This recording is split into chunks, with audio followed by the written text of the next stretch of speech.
Түркияда кыргыз келинин кайнатасы өлтүрүп жиликтеп салгандыгы айтылды. Түркияда кыргыз келинин мыкаачок менен өлтүргөн деп кайнатасы шектелип кармалды.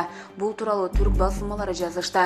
Маалыматка ылайык 65 жаштагы Фехми атсыз аттуу киши өзүнүн 31 жаштагы келини Аят аттуу келин менен урушуп кеткен. Окуя болгон күнү келиндин күйөөсү үйдө болгон эмес, каргашалуу окуя Текирдаг шаарында болгон. Келин 2 баланы тарбиялап келгени маалым болду. Фехми менен Аяттын ортосундагы ооз эки жаңжал мушташка айланып жыйынтыгында кайнатасы келинди бычактап өлтүргөн.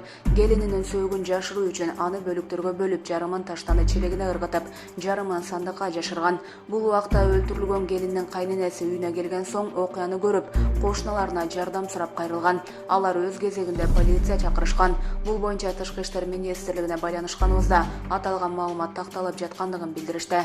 Булак Daily KG.